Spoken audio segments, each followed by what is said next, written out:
पापमोचनी एकादशी हिंदू धर्म में बहुत ही फलदायी मानी गई है। जैसा कि इसके नाम से ही स्पष्ट है, पाप और मोचनी मुक्त करने वाली, यह एकादशी अनजाने में किए गए पापों से मुक्ति दिलाने वाली मानी जाती है।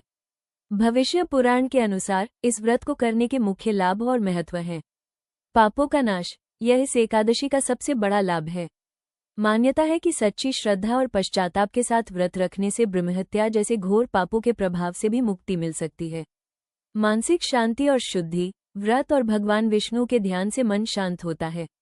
यह व्यक्ति के भीतर के क्रोध, ईर्ष्या और लोभ जैसे विकारों को दूर कर मानसिक स्पष्टता लाता है। हजारों गोदान का फल, शास्त्रों में कहा गया है कि पापमोचनी एकादशी का व्रत करने से मिलने वाला पुण्य 1000 गायों के दान और कई तीर्थ यात्राओं के पुण्य के बराबर होता है। मनोकामनाओं की पूर्ति, जो भक्त पूरी निष्ठा के साथ इस दिन भगवान विष्णु की पूजा करते हैं, उनके जीवन की बाधाएं दूर होती हैं और उनकी उचित मनोकामनाएं पूर्ण होती हैं। मोक्ष की प्राप्ति, जीवन के अंत में व्यक्ति को जन्म मरण के बंधन से मुक्ति मिलती है और उसे वैकुंठ धाम, भगवान विष्णु के लोक में स्थान प्राप्त होता है। व्रत की मुख्य विधि और सावधानियां। भगवान विष्णु का पूजन, इस दिन भगवान विष्णु के चतुर्भुज रूप की पूजा करनी चाहिए।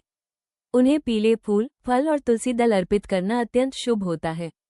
सात्विकता, दशमी तिथि, व्रत से एक दिन पहले से ही सात्विक भोजन करना चाहिए और मन में अच्छे विचार रखने चाहिए। कथा श्रवण, व्रत के दौरान मेधावी ऋषि और मंजूघोषा अप्सरा की कथा सुनना अनिवार्य माना जाता है, क्योंकि यह कथा क्षमा और प्रायश्चित की शक्ति को दर्शाती है।